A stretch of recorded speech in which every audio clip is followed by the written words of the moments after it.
MSC Elsa 3 കപ്പൽ അപകടത്തിൽ മുങ്ങിയ കപ്പലിന്റെ അവസ്ഥ പരിശോധിക്കാനാകുമെന്ന് ഹൈക്കോടതി. അപകടം നാവിക ദിശാഗതിക്കോ പരിസ്ഥിതിക്കോ ദോഷമുണ്ടാക്കിയോ എന്നും കടലിന്റെ അടിത്തട്ടിൽ കപ്പൽ സൃഷ്ടിച്ച ആഘാതം പരിശോധിക്കണമെന്നും ഹൈക്കോടതി ആവശ്യപ്പെടുന്നു.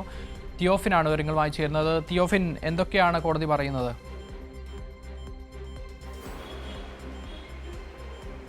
പക്ഷേ പ്രധാനമായും പ്രതിരോധ മന്ത്രാലയത്തിനോടാണ് ഈ ഹൈക്കോടതിയുടെ നിർദ്ദേശങ്ങളും ചോദ്യങ്ങളും ഉണ്ടായിട്ടുള്ളത്. ഒപ്പം ഈ കപ്പൽ MSC എൽസ കപ്പൽ ഈ കേരള തീരത്തിനടുത്ത് മുങ്ങിയ കപ്പൽ കപ്പൽ ഈ കടലിൻ്റെ അടിത്തട്ടിൽ മുങ്ങിയത് ഈ കപ്പലുകളുടെ സഞ്ചാരപാതയ്ക്ക് മറ്റു കപ്പലുകളുടെ സഞ്ചാരപാതയ്ക്ക് എന്തെങ്കിലും പ്രശ്നമുണ്ടാക്കിയിട്ടുണ്ടോ, ഈ കപ്പലിൻ്റെ അവസ്ഥ എന്താണ് എന്നത് ഒരു വ്യക്തതയില്ല. അത് പരിശോധിക്കാൻ കഴിയുമോ എന്നും ഹൈക്കോടതി ചോദിച്ചിട്ടുണ്ട്.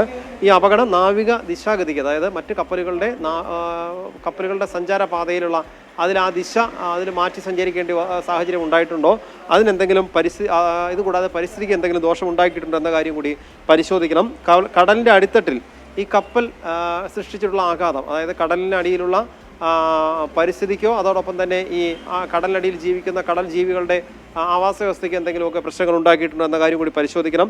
വിദഗ്ധ പരിശോധന നടത്തുന്നതിന് നാവികസേനയ്ക്ക് ഇതിന് സാധിക്കുമോ, അതിനുള്ള വിദഗ്ധർ നാവികസേനയ്ക്ക് ഉണ്ടോ എന്ന കാര്യം കൂടി വ്യക്തമാക്കണം. കോടതി അറിയിക്കാനും നിർദ്ദേശം നൽകിയിട്ടുണ്ട്. വിദഗ്ധ ഏജൻസിയാണോ അതോ പരിശോധനാ വിദഗ്ധരെ നിയോഗിക്കണമെങ്കിൽ അത് നിയോഗിക്കണം എന്നും നിർദ്ദേശം നൽകിയിട്ടുണ്ട്. ഇക്കാര്യമെല്ലാം പ്രതിരോധ മന്ത്രാലയത്തിന് ഹൈക്കോടതിയുടെ നിർദ്ദേശമാണ്. ഇതുകൂടാതെ തന്നെ മെഡിറ്ററേനിയൻ ഷിപ്പിംഗ് കമ്പനി നൽകിയ വിവരങ്ങൾ, കാരണം ഈ കപ്പൽ അപകടവുമായി ബന്ധപ്പെട്ട് അവർ സർക്കാരിനും കോടതിക്കും കൈമാറിയ വിവരങ്ങളൊക്കെ ശരിയാണോ എന്നത് പ്രതിരോധ മന്ത്രാലയം പരിശോധിക്കണം എന്നും ആവശ്യപ്പെട്ടിട്ടുണ്ട്. അപകടത്തിന് സ്വീകരിച്ച നടപടികൾ എന്തെല്ലാമാണ് എന്നത് കേന്ദ്ര സർക്കാർ ഇതുവരെ അറിയിച്ചിട്ടില്ല. ഇത്തരം കാര്യങ്ങൾ കൃത്യമായി തന്നെ അറിയിക്കാത്തതിൽ കേന്ദ്ര സർക്കാരിനെതിരെ രൂക്ഷ വിമർശനവും ഹൈക്കോടതി ഉന്നയിച്ചിട്ടുണ്ട്. അക്ഷയ്.